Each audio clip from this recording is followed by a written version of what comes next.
ఒకప్పుడు దేశ పారిశ్రామిక రాజధానిగా గుర్తింపు పొందిన పశ్చిమ బంగాల్ ఆ తర్వాత దశాబ్దాల పాటు బంద్లు, హింస, సిండికేట్ వ్యవస్థ, పెట్టుబడుల వలసలకు ప్రతీకగా మారిందనే విమర్శలు ఎదుర్కొంది.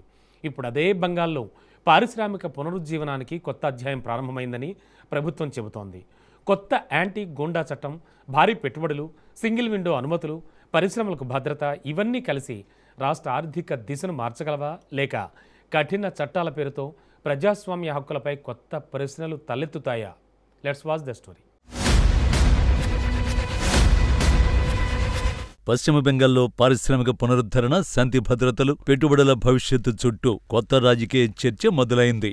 ఒకవైపు భారీ పరిశ్రమల్ని రాష్ట్రానికి ఆకర్షించే ప్రయత్నాలు జరుగుతుండగా, మరోవైపు పరిశ్రమలకు అడ్డంకిగా మారిన అసాంఘిక శక్తులను కట్టడి చేయాలనే వాదన బలపడుతోంది. ఈ నేపథ్యంలో రాష్ట్ర ప్రభుత్వం తీసుకొచ్చిన western Bengal public safety and control of anti social activities act 2026 సాధారణంగా యాంటీ గుండా చట్టంగా ప్రచారంలో ఉన్న చట్టం రాజకీయంగానే కాకుండా ఆర్థికంగానూ విస్తృత చర్చకు దారితీసింది. బంకురా జిల్లాలోని మెజియాలో శ్యామ్ స్టీల్ గ్రూప్ ప్రతిపాదించిన 15,000 కోట్ల సమగ్ర ఉక్కు కర్మాగారం సందర్భంగా రాష్ట్ర నాయకత్వం పెట్టుబడిదారులకు భరోసా ఇస్తూ వసూళ్ల రాజకీయం, సిండికేట్ వ్యవస్థ, ఫ్యాక్టరీలపై ఒత్తిళ్లకు ఇక అవకాశం ఉండదని ప్రకటించింది.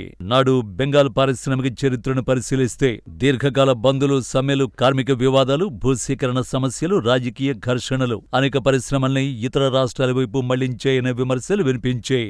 అనంతర కాలంలో కూడా పారిశ్రామికవేత్తల భద్రత, స్థానిక వసూళ్లు, సిండికేట్ వ్యవస్థపై తరచుగా ఆరోపణలు వచ్చాయి.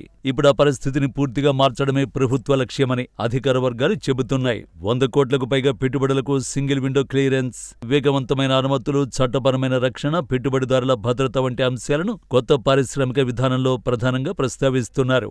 అందుకే ఈ చట్టాన్ని ప్రభుత్వం కేవలం నేర నియంత్రణ చర్యగా కాకుండా బెంగాల్లో పారిశ్రామిక విశ్వాసాన్ని పునర్నిర్మించే వ్యూహాత్మక సాధనంగా అభివర్ణిస్తోంది. ఇదే సమయంలో ఈ మార్పులు రాష్ట్ర ఆర్థిక భవిష్యత్తును ఎంతవరకు ప్రభావితం చేస్తాయనే ప్రశ్న ఇప్పుడు రాజకీయ వేదికలతో పాటు పారిశ్రామిక వర్గాల్లో కూడా ప్రధాన చర్చగా మారింది.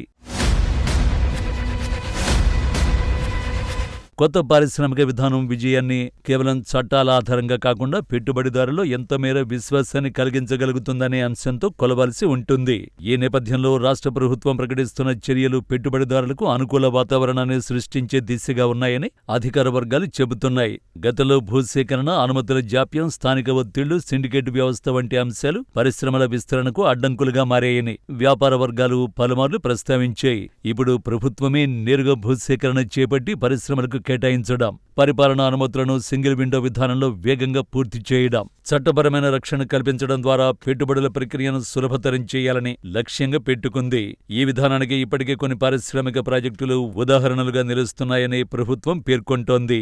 శ్యామ్ స్టీల్ గ్రూప్ చేపట్టిన 15,000 కోట్ల సమగ్ర ఉక్కు కర్మాగారం, లక్స్ కోజీ సంస్థ చేపట్టిన 600 కోట్ల విస్తరణ ప్రాజెక్ట్, అలాగే ఈస్ట్ మిడ్నాపూర్ జిల్లాలోని దాదన్ పాత్ర ప్రాంతంలో ఓడరేవు అభివృద్ధిపై అదానీ గ్రూప్ ఆసక్తి చూపడం వంటి పరిణామాలను పారిశ్రామిక విశ్వాసం పెరుగుతున్న సంకేతాలుగా అధికార వర్గాలు వివరిస్తున్నాయి. ముఖ్యంగా స్థానిక ఉపాధి కల్పన ఆధారంగా ప్రోత్సాహకాలను అనుసంధానించడం ద్వారా రాష్ట్ర యువతకు ఉపాధి అవకాశాలు పెరుగుతాయని ప్రభుత్వం అంచనా వేస్తోంది. అయితే పెట్టుబడులు ప్రకటించడం ఒక్కటే సరిపోదు. వాటి అమలు, పరిశ్రమల నిర్మాణం, ఉత్పత్తి ప్రారంభం, స్థానిక ఆర్థిక వ్యవస్థపై ప్రభావం వంటి అంశాలే ఈ విధానానికి అసలైన పరీక్షగా నిలుస్తాయి. పెట్టుబడిదారులకు భద్రత, వేగవంతమైన పరిపాలన, పారదర్శక అనుమతులు, చట్టబద్ధమైన రక్షణ నిరంతరంగా కొనసాగితేనే బెంగాల్ మరోసారి తూర్పు భారతదేశ పారిశ్రామిక కేంద్రంగా నిలిచే అవకాశాలు బలపడతాయని ఆర్థిక విశ్లేషకులు భావిస్తున్నారు. అయితే ఈ కొత్త పారిశ్రామిక భద్రతా విధానానికి మరో కోణం కూడా ఉంది. రాష్ట్ర ప్రభుత్వం దీనిని పెట్టుబడుల రక్షణకు అవసరమైన సంస్కరణగా అభివర్ణిస్తుండగా, ప్రతిపక్ష పార్టీలు మాత్రం ప్రజాస్వామ్య హక్కులు, అధికారాల దుర్వినియోగంపై తీవ్ర ఆందోళన వ్యక్తం చేస్తున్నాయి. ముఖ్యంగా western Bengal public safety and control of anti social activities act 2026లోని కొన్ని నిబంధనలపై న్యాయ నిపుణులు, పౌర హక్కుల సంఘాలు చర్చ కొనసాగిస్తున్నాయి. విచారణ పూర్తి కాకముందే నిరోధక నిర్బంధానికి అవకాశం ఉండడం, కొన్ని సందర్భాల్లో ఆస్తుల జప్తు వంటి అధికారాలు అమలులో ఎలా ఉపయోగిస్తారన్నదే ప్రధాన ప్రశ్నగా మారింది. ప్రతిపక్షాల వాదన ప్రకారం అసాంఘిక శక్తులను అణిచివేయడం అవసరమే అయినప్పటికీ అదే చట్టం రాజకీయ ప్రత్యర్థులు, సామాజిక ఉద్యమాలు లేదా కార్మిక సంఘాలపై ప్రయోగించే అవకాశం లేకుండా స్పష్టమైన న్యాయ పరిరక్షణలు ఉండాలని వారు కోరుతున్నారు. గతంలో దేశంలోని కొన్ని రాష్ట్రాల్లో కఠిన భద్రతా చట్టాల అమలుపై కోర్టులో వివాదాలు తలెత్తిన ఉదాహరణలను కూడా వారు ప్రస్తావిస్తున్నారు. అందువల్ల చట్టం అమలులో పారదర్శకత, న్యాయపరమైన పర్యవేక్షణ, అప్పీల్ అవకాశాలు అత్యంత కీలకం. ఇదే సమయంలో ప్రభుత్వం మాత్రం ఈ చట్టం లక్ష్యం రాజకీయాలు కాదని, పెట్టుబడిదారులను బెదిరించే వసూళ్ల ముఠాలు, సిండికేట్ వ్యవస్థ, పారిశ్రామిక శాంతి భద్రతలకు విఘాతం కలిగించే అసాంఘిక కార్యకలాపాలను నిర్మూలించడమేనని స్పష్టం చేస్తోంది. ఈ రెండు వాదనల మధ్య సమతుల్యత ఎలా సాధించబడుతుందనేదే ఇప్పుడు అసలు పరీక్షగా మారింది. ఎందుకంటే పెట్టుబడిదారులకు భద్రత ఎంత ముఖ్యమో ప్రజాస్వామ్య వ్యవస్థలో చట్టబద్ధమైన హక్కులు, న్యాయపరమైన రక్షణ కూడా అంతే ముఖ్యమని ఈ పరిణామాలు గుర్తు చేస్తున్నాయి. పశ్చిమ బెంగాల్లో అమల్లోకి వచ్చిన కొత్త చట్టం చుట్టూ జరుగుతున్న పరిణామాలు కేవలం ఒక రాష్ట్ర పరిపాలన నిర్ణయంగా మాత్రమే చూడలేం. ఇది భారతదేశంలో పారిశ్రామిక అభివృద్ధి, శాంతి భద్రతలు, పెట్టుబడుల రక్షణ, ప్రజాస్వామ్య హక్కుల మధ్య సమతుల్యత ఎలా ఉండాలనే జాతీయ చర్చగా కూడా మారుతోంది. ఒకప్పుడు దేశ పారిశ్రామిక శక్తిగా పేరొందిన బెంగాల్ దీర్ఘకాల రాజకీయ ఘర్షణలు, కార్మిక వివాదాలు, పెట్టుబడుల వలసలతో తన ఆధిపత్యాన్ని కోల్పోయింది. ఇప్పుడు ఆ పరిస్థితిని మార్చి తిరిగి పెట్టుబడులను ఆకర్షించడమే ప్రభుత్వ ప్రధాన లక్ష్యంగా కనిపిస్తోంది. అందుకే భద్రత, వేగవంతమైన అనుమతులు, పరిశ్రమలకు చట్టపరమైన రక్షణ, పెట్టుబడిదారుల్లో విశ్వాసం పెంపు వంటి అంశాలను ఒకే వ్యూహంలో భాగంగా అమలు చేయాలని ప్రభుత్వం ప్రయత్నిస్తోంది. అయితే ప్రపంచానుభవం ఒక విషయాన్ని స్పష్టంగా చెబుతోంది. పెట్టుబడులు కేవలం కఠిన చట్టాల వల్ల రావు. రాజకీయ స్థిరత్వం, పారదర్శక పాలన, వేగవంతమైన పరిపాలన, న్యాయ వ్యవస్థపై విశ్వాసం, నైపుణ్యం కలిగిన మానవ వనరులు, మౌలిక సదుపాయాలు, విధానాల్లో స్థిరత్వం కలిసి పెట్టుబడులకు అనుకూల వాతావరణాన్ని సృష్టిస్తాయి. అదే సమయంలో ప్రజాస్వామ్య వ్యవస్థలో కఠిన చట్టాలు అమలయ్యే ప్రతి సందర్భంలో వాటి వినియోగంపై స్వతంత్ర, న్యాయపరమైన పర్యవేక్షణ కూడా అంతే అవసరం. అప్పుడు మాత్రమే చట్టం లక్ష్యం ప్రజల విశ్వాసాన్ని పెంచుతుంది.